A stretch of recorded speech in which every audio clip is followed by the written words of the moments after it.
Welcome back. I'm your host, DJB, and here is your news update for Thursday, April 30th, 2026. The biggest story today is the U.S.-Iran standoff and the growing pressure on the global economy. The United States was seeking international help to reopen the Strait of Hormuz, while the broader conflict and blockade fears kept oil markets on edge. Reuters reported that roughly one-fifth of global oil and gas shipments move through that route, which is why this story matters far beyond the Middle East. What that means in plain language is simple. When the Strait of Hormuz is under pressure, gas prices can rise, shipping costs can rise, and the cost of everyday goods can rise. So this is not just a war story. It is a cost of living story. It is a business story. It is a family budget story. Another major story was the Supreme Court's ruling on Louisiana's voting map. Reports described the decision as a major weakening of an important Voting Rights Act protection tied to redistricting disputes, and civil rights groups reacted with alarm. The ruling immediately became one of the biggest political stories in the country because of what it could mean for future election maps and minority voting power. The reason that matters is because district maps decide power.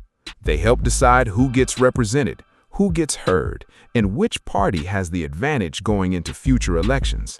So even though redistricting sounds technical, it affects the direction of Congress and the future of national policy. Another major legal and political fight centered on immigration. The Supreme Court heard arguments over the Trump administration's effort to end protections for Haitian and Syrian migrants. That made immigration, executive authority, and humanitarian policy one of the day's most important national stories. At the same time, Defense Secretary Pete Hegseth was under pressure on Capitol Hill as lawmakers questioned the costs and direction of the Iran conflict. That added even more heat to an already tense political environment because it connected war policy directly to money, accountability, and public trust. So the bigger picture from yesterday is this. 1.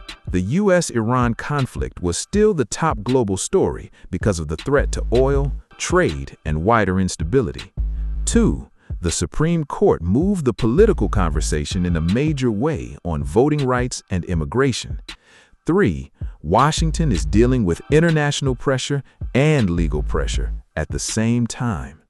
If you want the simplest takeaway, it is this. Yesterday's news was about power.